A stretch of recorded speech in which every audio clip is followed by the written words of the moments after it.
Hello students, good morning to all of you. I am Praveen Yadav sir, physics faculty.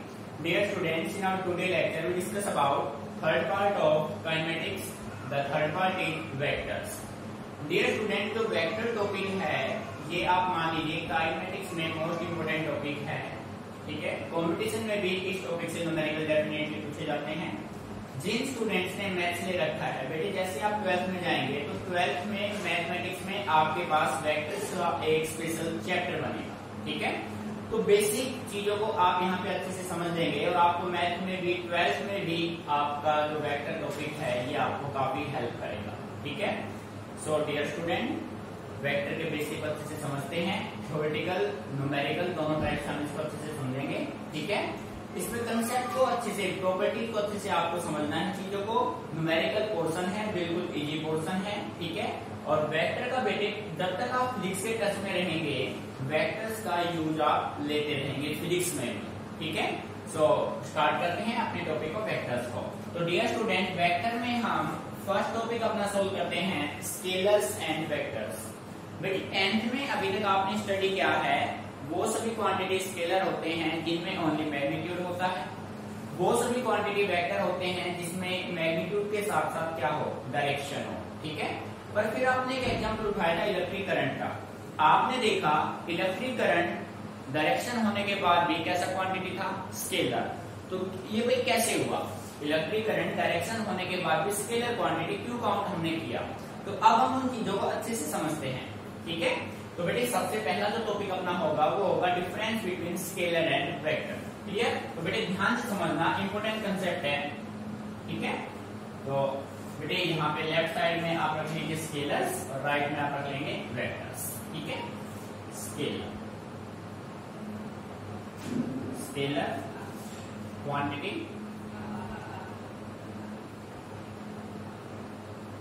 Vector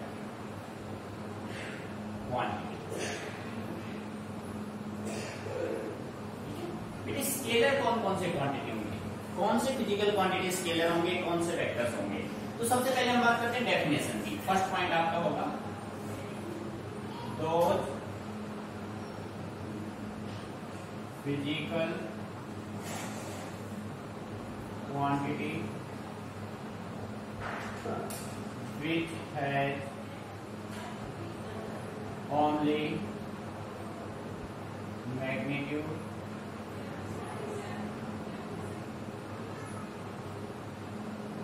are called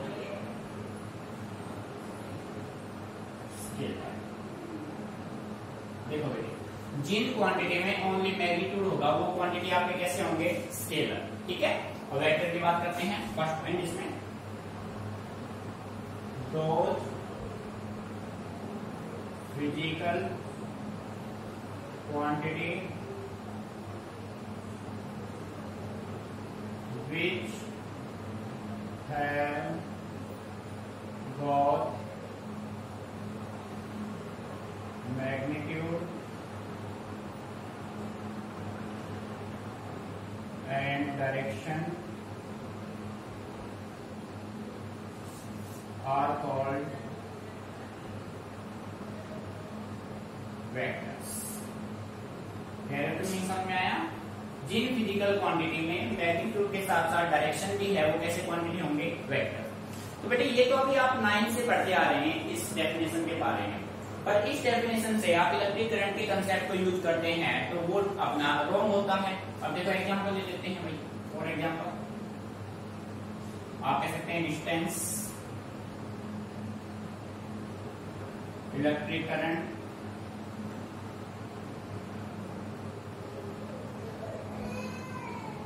speed,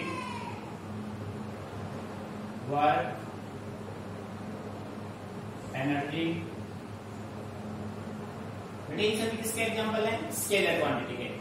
इनके अलावा जो rest बचेंगे वो सारे किसके होंगे, वेक्टर्स के, जैसे डिस्प्लेसमेंट,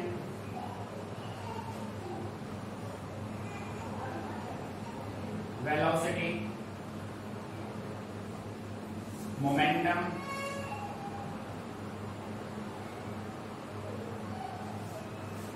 फोर्स, ठीक है। बेटे ये सभी क्वांटिटी स्केलर है, ये सारे क्वांटिटी कैसे हैं, वेक्टर हैं। अब आप देखो, इलेक्ट्रिक करंट डायरेक्शन होने के बाद भी स्केलर क्वांटिटी है, क्या आपके डेफिनेशन से प्रूव हो रहा है? बिल्कुल नहीं हो रहा है। तो बेटे इसके अलावा और कौन कौन से कंडीशन है जो किसी भी क्वांटिटी को स्केलर प्रूव करते हैं? ठीक है, जो सेकंड पॉइंट है, मोस्ट इंपोर्टेंट पॉइंट है बेटे, अच्छे से समझना है इसको। देखिए, कोई भी क्वांटिटी स्केलर होगा तो उसके लिए एक लॉ होगा, आपको अच्छे से क्लियर है, बिना लॉ और प्रिंसिपल के फिजिक्स काम करता ही नहीं है। ठीक है, तो आप ये कह सकते हैं it follow the law of algebraic addition. It follow the law of algebraic addition. बेटे algebraic addition क्या है? तो algebraic addition को हम एक सिंपल वे में आपको समझाते हैं। देखो, आपके पास मान लीजिए इलेक्ट्रिक करंट का एग्जांपल आप लेते हैं। यहाँ पे ये कोई एक पॉइंट है, कोई एक जंक्शन है। इस पॉइंट पे यहां से एक करंट आता है, मान लीजिए 2 एम्पियर का। ठीक है, यहां से करंट आता है 1 एम्पियर का। और प्यारे बच्चों, ये दोनों आ रहे हैं इस पॉइंट की तरफ, और यहां से करंट चला जाता है 3 एम्पियर का। मींस 2 एम्पियर 1 एम्पियर आपके इनपुट और 3 एम्पियर क्या है? आउटपुट। आपने इनपुट कितने दिए? 2 इनपुट दिए। ठीक है, आउटपुट कितना मिला? 1 मिला। बेटे मैं मैथमेटिकल वैल्यू की बात नहीं कर रहा हूं, मैं नंबर्स की बात कर रहा हूं। 1 और 2, इनपुट कितने दिए? 2, आउटपुट कितना मिला? 1 मिला। ठीक है ना? तो ये जो एडिशन हुआ वो कौन सा एडिशन होगा? Algebraic addition. मींस आपके पास जितने इनपुट उतने ही आउटपुट हो तो वो होगा वेक्टर, और इनपुट आउटपुट से एक भी कम है या कितने भी कम हो सकते हैं, तो एडिशन कौन सा होगा? एल्जेब्रिक। ठीक है बेटे, क्लियर?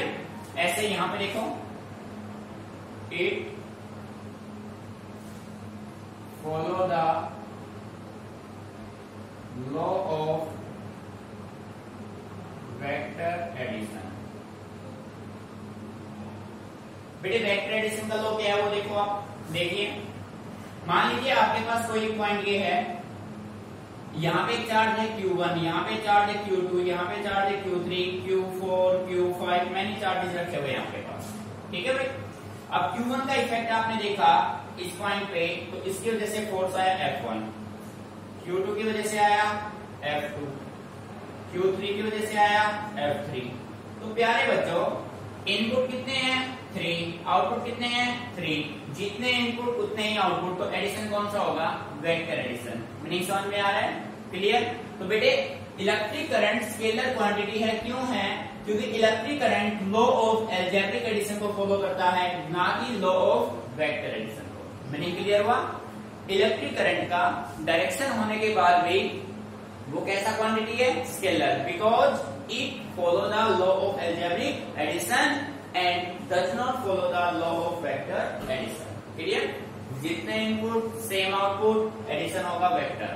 जितने इनपुट होंगे आउटपुट उससे क्या हो? कम, तो आपके पास क्या होगा? वो एल्जेब्रिक एडिशन। और बेटे थर्ड जो मोस्ट इंपोर्टेंट पॉइंट है वो आपका ये है, स्केलर क्वांटिटी के बीच में कैसा प्रोडक्ट होना चाहिए? डॉट और scalar product between two physical quantity.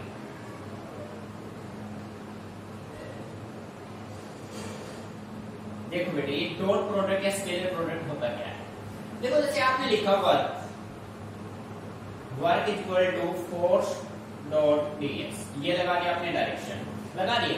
अब एक डायरेक्शन है तो वेक्टर होना चाहिए, बट बेटे हम कहते हैं स्केलर है, जिसकी वजह से डॉट प्रोडक्ट की वजह से इसको मॉडिफाई आप करेंगे तो आप इसको राइट करेंगे एफ ds cos थीटा।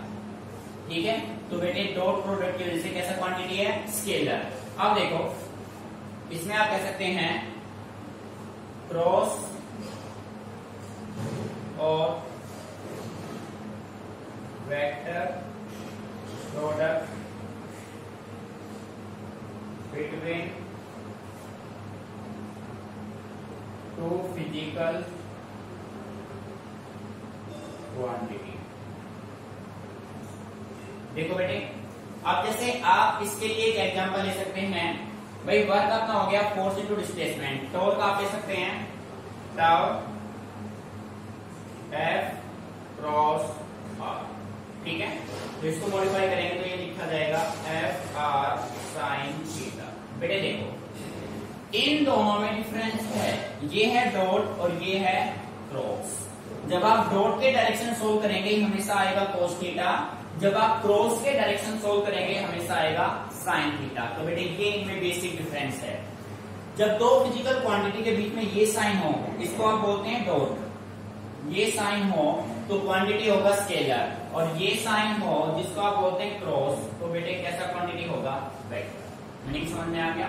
सो ये बेसिक डिफरेंस था, इसी के बेस पे हम कह सकते हैं कोई भी क्वांटिटी स्केलर है या फिर वेक्टर है।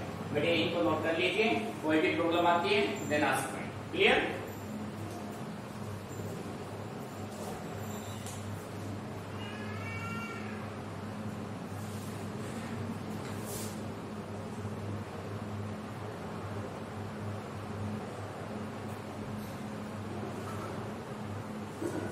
तो बेटे कॉपी हो गया।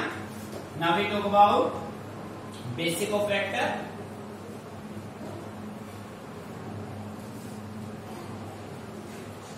प्यारे बच्चों चीजों को अच्छे से समझ के करोगे लाइफ में कभी कोई प्रॉब्लम क्रिएट नहीं होगी। चीजों को रटोगे तो बात बनेगी नहीं, ठीक है। देखो भाई बेटे अब हम बात करते हैं किसी भी वेक्टर को आप कैसे रिप्रेजेंट कर सकते हैं। तो आप हेडिंग बना लीजिए representation of A vector. Heading बना लो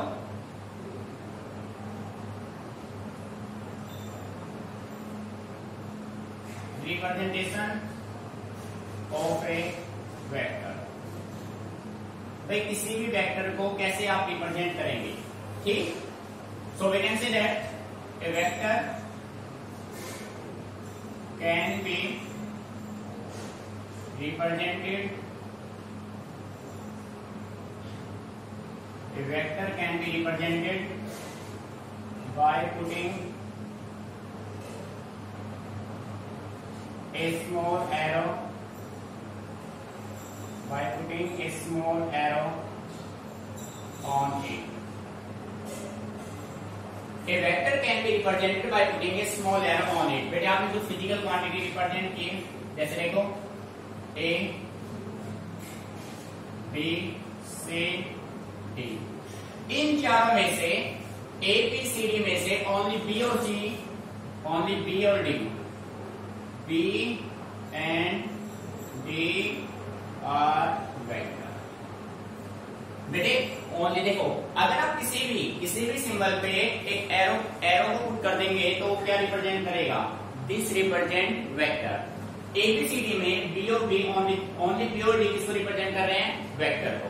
अब बेटे ये जो एरो होता है, एरो कैसे बनता है, एरो बेटे एरो ऐसे बनता है। देखो भाई ये लाइन और ये हो गया है, यहाँ पे जो लेंथ ऑफ एरो होगा ना बेटे यहाँ पे आप समझिए ध्यान से, the length of arrow gives magnitude, length of arrow क्या देगा आपको, मैग्नीट्यूड, ठीक है। And head of arrow gives direction of vector. बेटी मीनिंग आया समझ में। जो एक एरो होता है ना ये उस एरो का है हेड और ये उस एरो का क्या है, लेंथ। तो डियर स्टूडेंट लेंथ आपको देगा मैग्नीट्यूड और हेड आपको क्या देगा, डायरेक्शन। तो क्वांटिटी हो जाएगा वेक्टर। मीनिंग समझ में आया, ठीक है। किसी भी वेक्टर को नोटेट या रिप्रेजेंट आप कैसे करेंगे, उस फिजिकल क्वांटिटी पे आप एक एरो पुट कर दीजिए, उस एरो का लेंथ देगा मैग्नीट्यूड, उस एरो का हेड देगा डायरेक्शन, ठीक है। सो फिजिकल क्वांटिटी कैसा बन जाएगा, वेक्टर। सो डियर स्टूडेंट अब हम बात करते हैं मैग्नीट्यूड क्या होता है, ठीक है। किसी भी फिजिकल क्वांटिटी का मैग्नीट्यूड क्या होता है, कैसे आप इसको रिप्रेजेंट करेंगे, ठीक है। सो हेडिंग बना लीजिए magnitude. What is magnitude, we can say that magnitude of a physical quantity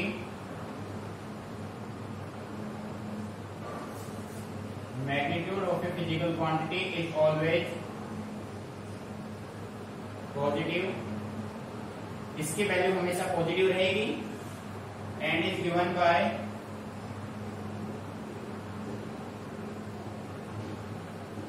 modulus and is given by modulus of vector,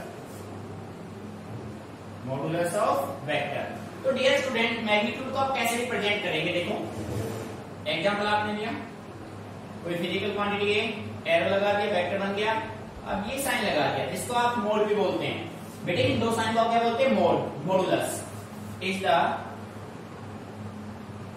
magnitude of vector A. ठीक है बेटे, वेक्टर ए पे आपने ये जो साइन लगा दी ना, इसको बोलते हैं मॉडुलस बोलते हैं। क्या बोलते हैं इसको? मॉडुलस। और बेटे कोई भी फिजिकल क्वांटिटी जब मॉडुलस से बाहर आएगा वो हमेशा क्या आएगा? पॉजिटिव। नेगेटिव है तो भी पॉजिटिव बन जाएगा, पॉजिटिव है तो पॉजिटिव ही रहेगा। यानी कि मैग्नीट्यूड किसी भी फिजिकल क्वांटिटी का कभी भी नेगेटिव नहीं हो सकता। ठीक है, अब देखो भाई, अब हम बात करते हैं कोई ऐसी फिजिकल क्वांटिटी जो स्केलर भी हो और वेक्टर भी हो, या कोई ऐसी फिजिकल क्वांटिटी जो ना तो स्केलर हो ना ही वेक्टर हो। है भाई कोई ऐसे एग्जांपल माइंड में? ठीक है, तो बेटे नेक्स्ट टॉपिक आप बनाएंगे टेंजर, दैट फिजिकल क्वांटिटी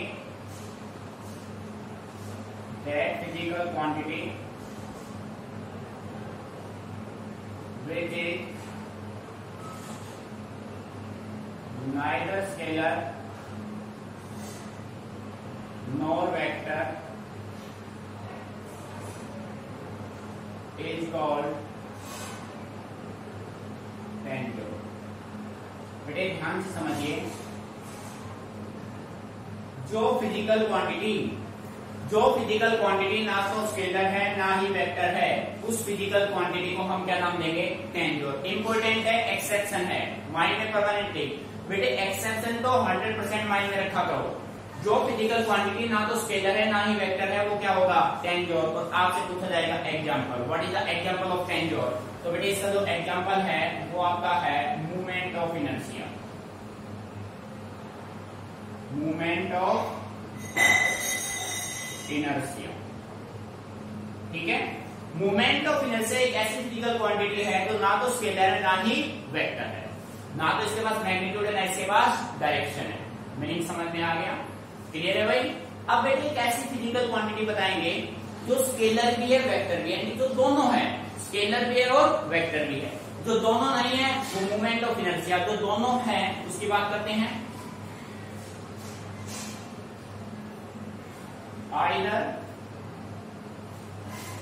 स्केलर और वेक्टर, आइदर स्केलर और वेक्टर मीन्स एक ऐसा फिजिकल क्वांटिटी जो स्केलर भी है और वेक्टर भी है। तो आप कह सकते हैं सरफेस एरिया एक scalar as well as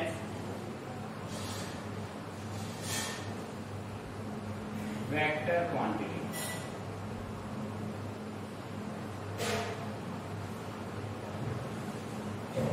basically जो सरफेस एरिया है, बेसिकली सरफेस एरिया होता है स्केलर क्वांटिटी। अब ध्यान से सुनना, सरफेस एरिया को वेक्टर आप कब काउंट करेंगे?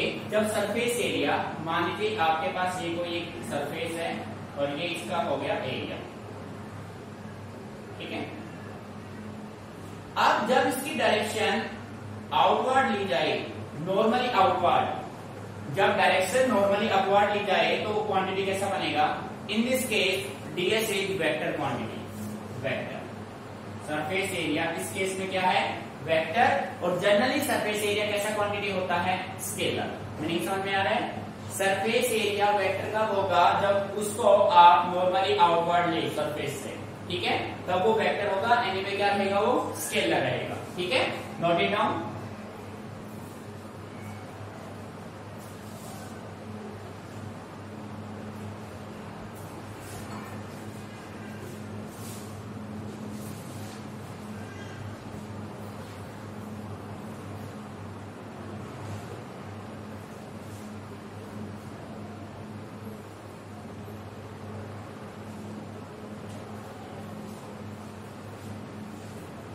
ठीक है बेटे, कॉपी हो गया।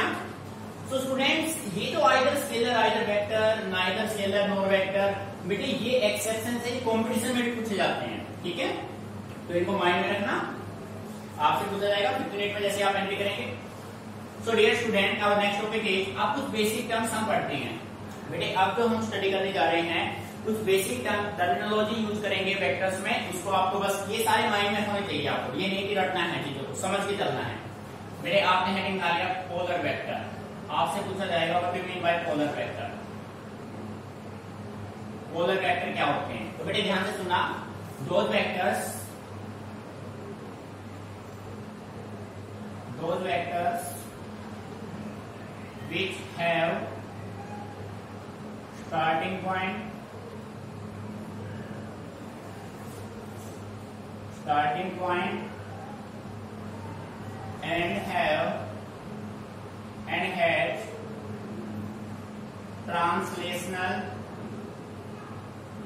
and has translational effect are called polar vectors.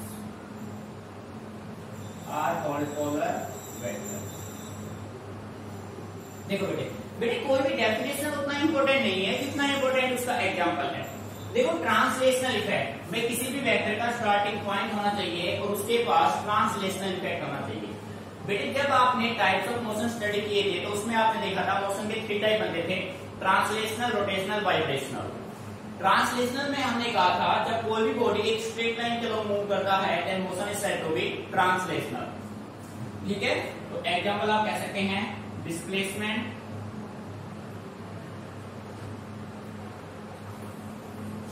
Velocity, momentum and force. बेटे ये सभी किसके एग्जांपल हैं? These all are example of polar vector। जिन वेक्टर का स्टार्टिंग पॉइंट हो, ट्रांसलेशनल इफेक्ट हो, कैसे होंगे भाई? वो पोलर होंगे। बेटे नेक्स्ट हम बात करते हैं पोलर वेक्टर के बाद एक्सियल वेक्टर। एक्सियल वेक्टर क्या होगी? एक्सियल बेटे नाम से होगा axis, rotation along the axis, rotational effect हो।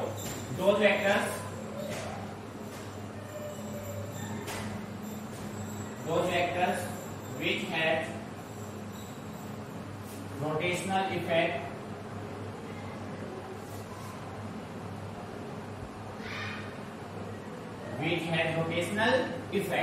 ठीक है, and act along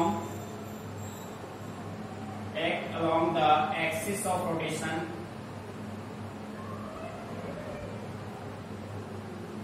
are called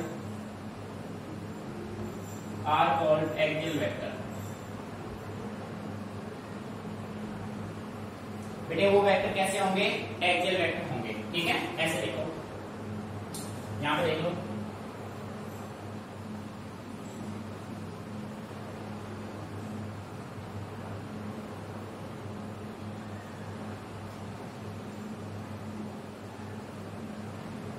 ठीक है भाई, मीनिंग समझ में आ रहा है? बेटे ये देखो, अब इस कंडीशन में ये straight current carrying conductor thumb यानी कि डायरेक्शन कौन सा रूल देगा? थंब रूल, ठीक है। Their direction is given by right hand thumb rule. Dear student, वो वेक्टर जिनके पास रोटेशनल इफेक्ट हो और रोटेट करेंगे अलोंग द एक्सिस, तो कौन से वेक्टर होंगे? एक्सियल वेक्टर होंगे। बेटे एक्सियल वेक्टर का डायरेक्शन किससे मिलेगा? राइट हैंड थंब रूल से, ठीक है। Note it down.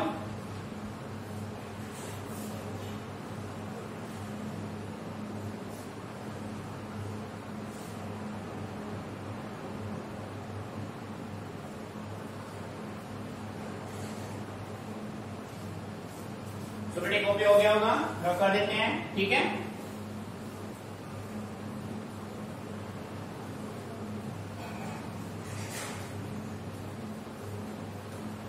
now we talk about equal vectors. Equal vector,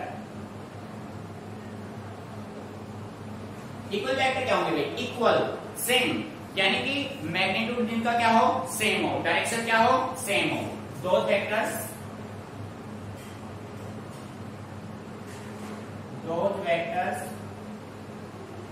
which have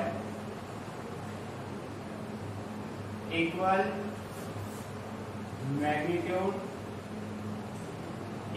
magnitude and same direction are called equal vectors. देखो बेटे, ये आपने जो ये कंडीशन आपने मेंटेन किया बेटे, यहाँ पे ये वेक्टर ए हो गया और ये वेक्टर आपका बी हो गया. दोनों के मैग्नीट्यूड सेम है. दोनों के मैग्नीट्यूड, मान लीजिए ये 2 मीटर है तो ये भी कितना है? 2 मीटर है. दोनों के मैग्नीट्यूड सेम है, दोनों के डायरेक्शन सेम है, तो कैसे वेक्टर होंगे? ये वेक्टर आपके होंगे इक्वल वेक्टर्स. ठीक है.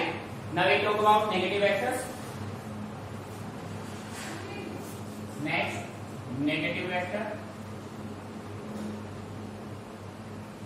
नेगेटिव वेक्टर बेटे सारे बेसिक टर्मिनोलॉजी हम आपको करा रहे हैं, ये बेसिक सारे आपके माइंड में होना चाहिए. फिर वेक्टर्स को करने में आपको किसी भी टाइप की कोई प्रॉब्लम नहीं होगी. ठीक है. नेगेटिव वेक्टर क्या होंगे? Those vectors which have equal magnitude but opposite direction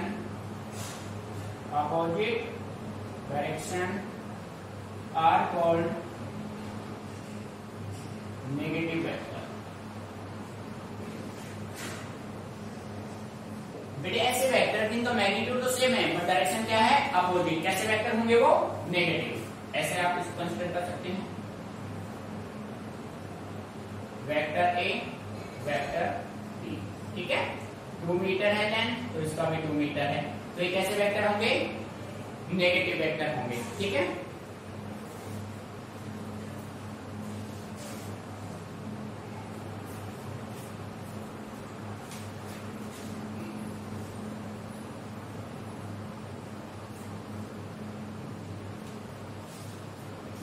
So students, next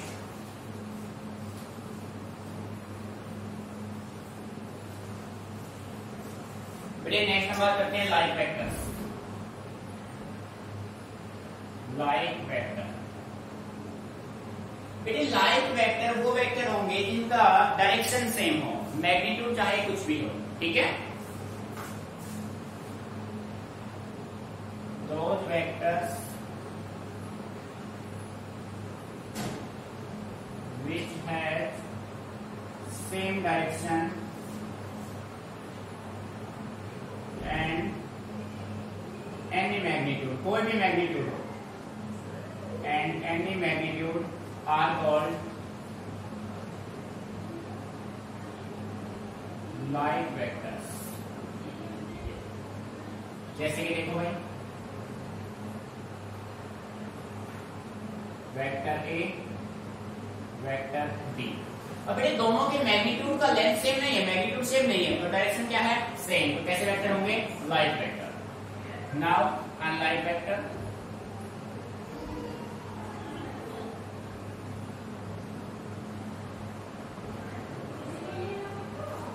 Those vectors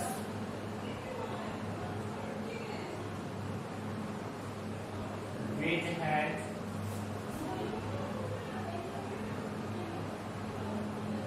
opposite direction and any magnitude are called unlike vector. देखो बेटे, vector A, vector B, magnitude different है, direction opposite है, तो कैसे vector होंगे भाई? Unlike vector होंगे. Meaning समझ में आ रहा है? ठीक है. Note it down. Next collinear vector. बेटे कोलिनियर वेक्टर आपसे काफी पूछा जाता है, इंपोर्टेंट है, इसको टिक कर देना। Collinear vector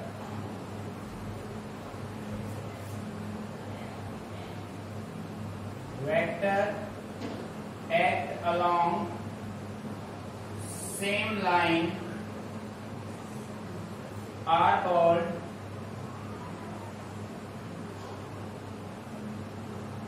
collinear vector.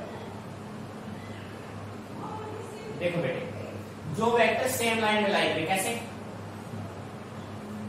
ये है मान लो वेक्टर ए, ये है वेक्टर बी, ठीक है, बात समझ आ रही है? और ये है वेक्टर सी, और ये सभी ऐसे लाई करें, यानी कि ये इन सभी का क्या रहे? रिजल्टेंट। तो ये सारे अपने वेक्टर आगे A B, vector A, vector B, vector C, तो ये कैसा वेक्टर होगा? कोलिनियर वेक्टर होगा। तीनों एक ही लाइन पे लाई करें, एक ही लाइन पे रख दो आप, ठीक है? तो कैसे वेक्टर होंगे वो? कोलिनियर वेक्टर होंगे, ठीक है? Note it down.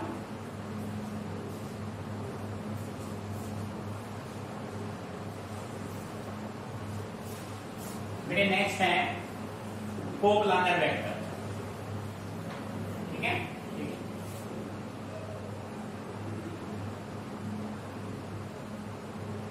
Coplanar vector, vectors lie in the same plane are called coplanar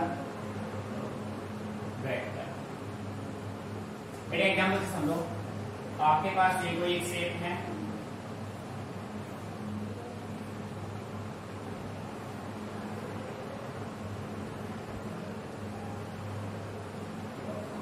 ये देखो वेक्टर ए और vector B, vector C, vector D, फिर यहाँ पे वेक्टर ए